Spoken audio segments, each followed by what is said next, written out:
Je vous propose de prendre des petites venelles qui vont traverser le Vieil Avon pour se retrouver donc au Jardin Collectif, un des 3 lauréats des trophées de la réserve de biosphère. Bonjour à toutes, bonjour à tous. En tant que conseillère régionale d'Île-de-France et vice-présidente à ce titre de la réserve de biosphère de Fontainebleau-Gâtinais, je suis particulièrement heureuse et honorée de participer à cette remise des trophées. Le département s'attache à protéger son environnement et son cadre de vie. Donc nous avons tout intérêt à marcher les pas les uns dans les autres pour pouvoir trouver des solutions et promouvoir des projets qui participent à la protection de l'environnement, bien sûr. Où on veut aller, je trouve que le terme de jardin expérimental partagé est très bien trouvé, dans la mesure où il est expérimental puisque chacun pourra venir s'essayer à différentes techniques, dont des techniques de permaculture. Avec cet argent, on en a profité pour acheter un abri de jardin qui nous sert du coup à abriter tous nos outils et les préserver de l'humidité, tout ça. Et puis cet argent va aussi servir pour acheter les premières semences pour le printemps 2016.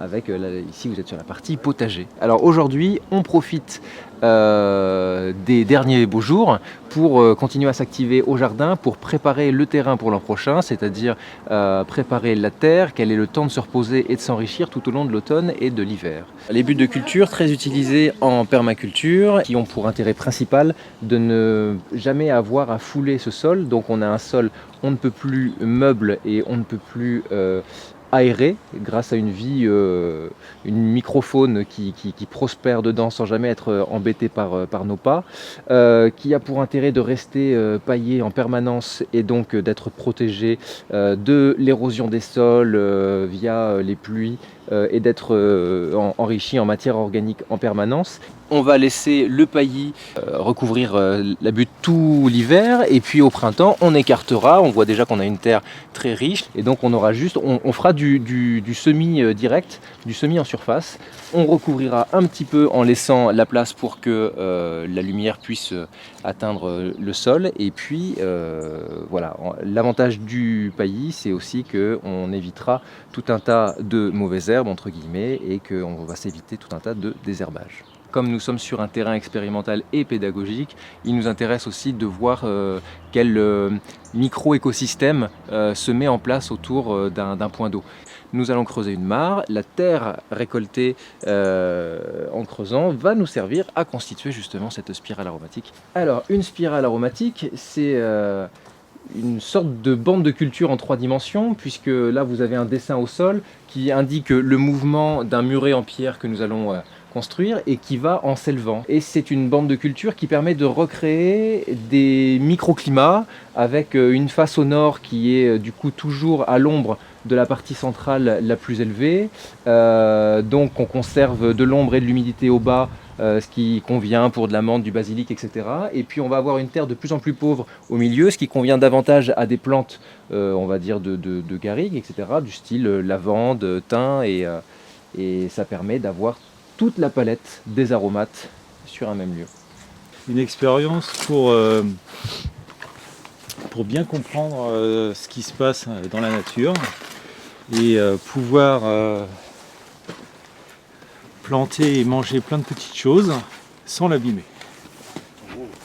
On garde quand même les vers de terre qu'on a prélevés pour pouvoir les maintenir dans la couche supérieure pour qu'ils puissent continuer à vivre, à fabriquer de la bonne terre. On voit bien qu'ici nous avons une terre grumeleuse, hein, et ça c'est l'action effectivement des vers de terre. Alors le principe de la forêt comestible ou de la forêt jardin, qui est un système aussi beaucoup utilisé en permaculture, c'est d'avoir un terrain comestible qui recrée un écosystème forestier, c'est-à-dire qu'on fait pousser à différents étages. On va avoir des arbres fruitiers qui font une canopée comme en forêt, avec en dessous des buissons fruitiers ou des haies fruitières. On va avoir donc des framboisiers, des cassis, des groseilles, etc. etc.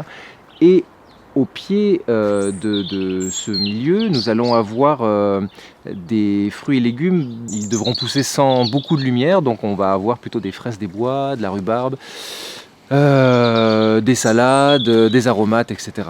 Ça va se situer au milieu de la partie en ronce, etc. Et puisque nous avons obligation, entre guillemets, contractuellement, de conserver une bonne partie des vignes présentes sur le terrain, nous allons essayer, avec une treille, de former une canopée de vignes. C'est-à-dire que voilà, on aura notre étage supérieur formé entre autres par de la vigne et un arbre fruitier que nous allons planter.